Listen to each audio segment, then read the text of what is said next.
Muri iyi si hari inyamaswa abantu bahindanyije isura yayo, bayivugaho amagambo atandukanye, bayicaho imigani n'izindi nkuru zitandukanye zigaragaza nk'inyamaswa y'igicucu. Ibyiza n'ibibi byayo turaza kubigarukaho muri iyi nkuru. Nawe tekereza inkuru zose wize mu mashuri, izo wasomye ahandi n'izo wumvishe, zose zivuga ku mpyisi. Badasiba no kwita amazina nka Bihemu, Bihehe, Warupyisi, Mahuma n'ayandi. Ndagusuhuje kandi ngwaye ikaze ku ishuri classe. Mubwira ko niba ari ubwa mbere uhageze, ari byiza gukora subscribe, like, gukanda ku nzogera no gusangiza abandi video ukimara kuyireba. Ibiyivugwaho bitandukanye byose nibyo byatumye inyamaswa imenyekana cyane mu mico y'abantu batandukanye. Yewe n'abatarayibona baba bazi ko hari inyamaswa yitwa impyisi ifite ubwenge buke kandi ikunda umugayo byahebuje, ikagira amerwe kurusha inzima n'izapfuye. Indi mpamvu yatumye impyisi zimenyekana cyane kandi mu isura mbi nuko impyisi yari umwanzi nimero ya mbere w'intare, inyamaswa ikunzwe cyane abantu bakanayita ko ariyo mwami w'ishyamba. Irumvikana rwose no muri politiki umuyobozi w'ishyaka ritavuga rumwe n'ubutegetsi aba ari ikimenya bose. Aho intare ziri rero impyisi nazo ntizatangwa, cyane cyane mu bice bya Afurika na Aziya. Intare ziba ziherekejwe n'impyisi, akenshi izi mpyisi ziba zikurikiye umuhigo w'intare. Nubwo bwose impyisi zidafite ingufu nyinshi cyane nk'iz'intare cyangwa ingwe n'urusamagwe, ariko impyisi ni imwe mu ndyanyama z'inkazi cyane cyane iyo zahigiye mu itsinda. Ahagana mu majyepfo ya Afurika, impyisi zaho zigira ibara ry'ibihogo, naho uko ugenda uzamuka ugana mu majyaruguru zigenda zigira amabara menshi y'utudomagure. Uko ugenda uhindura icyerekezo kuva mu burengerazuba bwa Aziya ukanyura muri Iran na Afghanistan ukomeza muri Siberia, utu tubara tw'utudomo tugenda duhindukamo uturongo.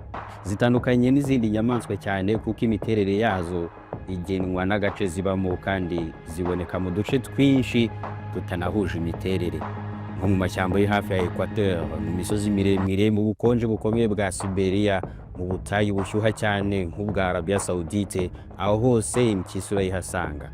Impyisi nubwo bwose zidasa n'intare, injangwe, ingwe n'urusamagwe, ariko ibyo byose bikomoka mu muryango umwe. Icyo nacyo kikaba ikindi kintu gitangaje ku mpyisi. Impyisi cyo kimwe n'izindi nyamaswa bikomoka mu muryango umwe, ibaho igihe kiri hagati y'imyaka 12 na 25. Impyisi ishobora kwiruka kilometero 60 mu isaha, bivuze ko ku bushake bwayo impyisi mu isaha imwe yabivuye i Kigali igeze i Rwamagana. Uwo muvuduko ukaba ariyo ntwaro yayo ya mbere igihe yaba yatewe n'umwanzi. Abantu benshi batekereza ko impyisi zitungwa n'ibisigazwa by'imihigo y'izindi nyamaswa, ari nayo mpamvu zikunze kuba hafi y'aho intare zikambika, ariko ibyo siko bimeze. Impyisi ubwazo nazo zishobora kwihigira, gusa iyo zibonye intare yiboneye umuhigo wayo kandi iyo ntare ikaba ari imwe, birashoboka ko impyisi zagaba igitero kuri ya ntare zikayambura umuhigo wayo. Ariko iyo intare ari nyinshi, impyisi ntizishobora gutinyuka kwigereza uwo mubare munini w'intare. Mu buryo butoroshye na gato, impyisi zibasha kwica umuhigo wazo. Iyo zifumbiye inyamaswa zirayizenguruka, zikajya zigabaho ibitero gake gake, zirumagura aho zibonye hose kugeza ipfuye. Impyisi kandi ntizikangwa n'umubyimba w'inyamaswa. Iyo zishonje cyane ntizitinya no guhiga imbogo cyangwa girafe, agasumbashyamba. Impyisi z'ingore iyo zabyaye ziba ari bababyeyi beza cyane kurusha izindi mu nyamaswa zose, kuko ntushobora kuzikorera ku bibwana. Ziremera zigatanga ubuzima bwazo, ariko abana bazo bakabaho. Impyisi y'ingore ihaka iminsi 111 gusa, ni amezi 4 abaraho iminsi mikeya. Gusa muri iyi minsi 110 akana kavuka kaba ari agapyisi kiteguye kubaho. Amaso yako aba areba neza, amenyo yako aba yuzuye, kaba kabasha kugenda kandi kaba gashobora kwirwanaho mu rugero. Zitandukanye n'injangwe cyane, kuko akana k'injangwe kavuka amaso yako atabona, nta tubaraga kaba kifitiye, kaba kagomba konka cyangwa kunywa amata kugira ngo kabashe kubaho. Impyisi urusaku rwazo uba wumva zisa naho ziseka, zikubita ibitwenge, ukumva ko wenda ari ibinyamaswa by'ibimara.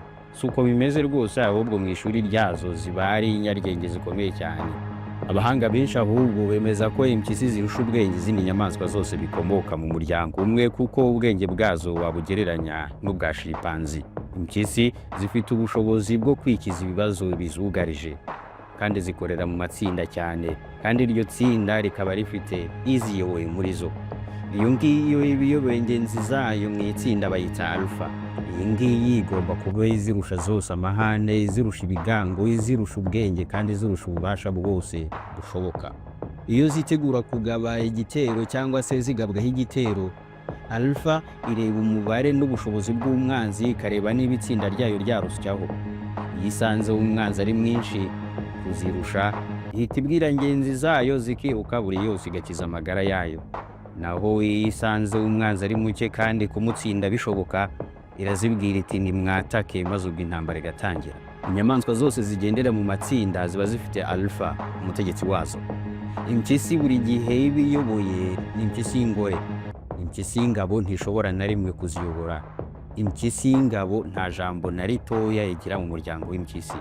Gutandukanya impyisi y'ingabo n'iy'ingore nabyo si ibintu byoroshye cyane, kubera ko ibitsina byazo byombi biteye kimwe, byose biranagana. Iyo uzireba zose ushobora kwibwira ko ari ibigabo. Impyisi y'ingore bitandukanye n'izindi nyamabere, yigira ingufu nyinshi cyane, irusha ingufu ingabo yayo kandi ikayiruta mu bunini. Iyo ikaba ari imwe mu mpamvu z'ingenzi zituma impyisi y'ingore ari itegeko umuryango buri gihe.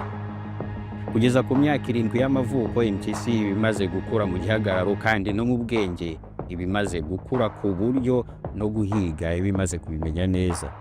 Impyisi ni inyamaswa zihora zishaka kwaguka no kwigira imbere ngo zirebe ibihari.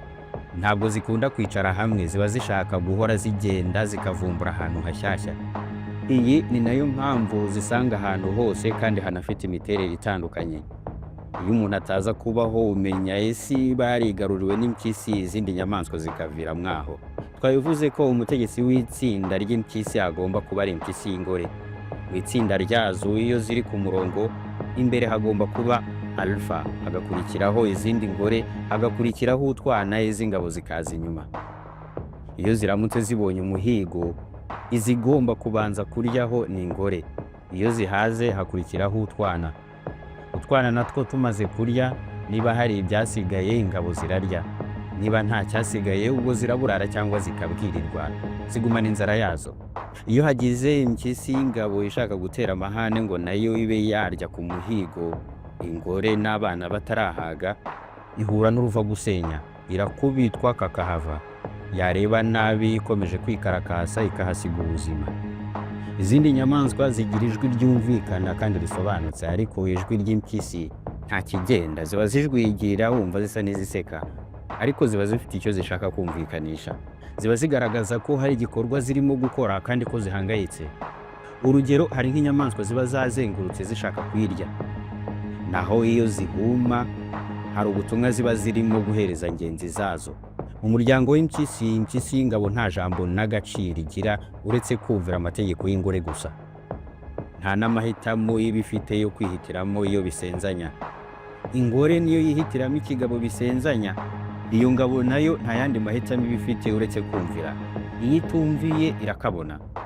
Impyisi ntizirya imboga, ntizirya imbuto cyangwa ikindi. Ibiryo zizi byonyine ni inyama. Niyo mpamvu buri nyamaswa yose ifite inyama zihiga zikayirya. Iyo zishonje, alpha muri zo izishyira ku murongo zikitegura kujya guhiga. Icyo gihe n'inzovu ntizitinya. Gusa ibi biba gake cyane kubera ko ziba zitinya ko hari izapfamo, ndetse iyo atari ngombwa cyane ntabwo zirwa zigaba igitero ku nzovu. Iyo zimaze kwica inyamaswa, icya mbere zibanza kurya ni inyama, agasigara amagufari nayo atunga impyisi z'ingabo. Ingore nazo rimwe na rimwe zijya zirwanira ibyo kurya, ariko iyo bimeze gutyo impyisi z'ingabo ntizivanga mu mirwano y'ingore, zirazireka zikikiza. Impyisi zigira igifu gikaze cyane. Amagufa n'inyama zaboze kirabigogora mu buryo bworoshye cyane. Impyisi icyitwa inyama cyose cyangwa ibisigazwa n'ibikanka by'izindi nyamaswa, aho zibibonye hose zirabirya. Abahanga bavuga ko umubiri w'impyisi ufite ubudahangarwa bukomeye cyane, kuko ibyo bintu byose byuzuye imyanda kandi byaboze ziba zariye ntacyo bizitwara, nta ndwara n'imwe yagera ku mpyisi kubera ibyo yariye. Niba wararebye filime The Lion King wabonye neza ko impyisi ari umwanzi ukomeye w'intare. Ibi ni ukuri kuzuye. Izi nyamaswa ebyiri zirazirana ku buryo rimwe na rimwe intare ihiga impyisi ishaka kuyica gusa atari ukubera ko ishaka kuyirya. Impyisi zo ntabwo zijya zipfa guhiga intare keretse gusa iyo zashonje inzara yazirembeje kandi nta handi zabona ibyo kurya uretse guhiga intare gusa. Nibwo zivuga ziti n'ubundi byose ni ugupfa no gupfa, aho kwicwa n'inzara twakwicwa n'intare. Kandi nabwo zihengera intare iri yonyine itari mu itsinda rya ngenzi zayo. Iyo haramutse haje intare ya kabiri ije gutabara ngenzi zayo, umuyobozi w'impyisi ahita abwira impyisi ze ko amazi atakiri yayandi zikwiye kwiruka zigakiza amagara yazo. Abenshi bavuga ko impyisi ariyo nyamaswa ifite isura mbi, ariko njye si uko mbibona. Wowe igitekerezo cyawe ni ikihe? Iyo nta nyama zihari, impyisi z'ingore nazo zirya amagufa. Urwasaya rwazo rufite ingufu zihambaye ku buryo rumenagura igufa nk'urumena amafufu y'ikijumba. Umwanda wazo nawo uratangaje, uba ufite ibara ry'umweru. Muri za nkuru nyinshi abantu bagiye bavuga ku mpyisi, hari iyo bavugaga inajyanye n'uyu mwanda wayo, ngo impyisi yashatse kumenya impamvu abantu bakunda inka bakanazireka zikaba mu ngo zabo, ariko impyisi yo bayibona bakayivugiriza induru, bakayivuza intosho n'amahiri, maze irakuzindukira ijya kubaza Imana. Muri urwo rugendo yanyuze ku gasozi abantu bari baragiyeho inka, yitegereje yibona inka zataye amase yazo, ibona ntibisa n'ayayo, maze iravuga iti burya ubupfura buba mu nda. Iby'urugendo rwayo irabireka. Nawe tubwire muri komenti inkuru wibuka wasomye ku mpyisi. Ese waba wibuka inkuru ya Bihehe yikoreye ingoma, cyangwa ni za zindi Bakame yihendagamo ubwenge? Tubwire. Impyisi iyo yibeshye ikajya hafi y'abantu barayirukankana bakayica kubera ko baba bazi ko ishobora kubarira amatungo nk'inka, ihene n'intama, ndetse n'umuntu ubwe imuciye urwaho ntiyamurebera izuba. Nunaganira n'abantu bakuru bazakubwira ko hari abo zajyaga zirya kera ari nijoro kubera ko babaga mu mazu adakingwa. Impyisi rero yarazaga basinziriye ikabiha ubujumwe, irirutse iramujyanye. Impyisi kandi ikifashe cyose ifata ishikuza yiruka, ku buryo iramutse igufashe nk'akaboko igahubuza kagacika ijyana ko ngako. Nubwo bwose abantu bazizira kandi bakazica, impyisi ntabwo ziri mu nyamaswa ziri mu nzira yo gucika no gukendera mu isi, kubera ko uko impyisi y'ingore ibyaye ibyara ibyana biri hagati ya 1 na 3, kandi zibasha kumenya neza ahantu hadatekanye zikahahunga zikibera aho zifite umutekano, zikajya zihava zigiye guhiga ibyo zirya gusa. Iyi nkuru twakoze ku ntare ebyiri za Tsavo nayo yakuryohera cyane, uko zamaze abantu nuko zahizwe zikicwa. Ushimiye kubana nanjye, wakoze cyane. Igitekerezo muri comment kandi wibuke gusangiza abandi iyi video. Bye.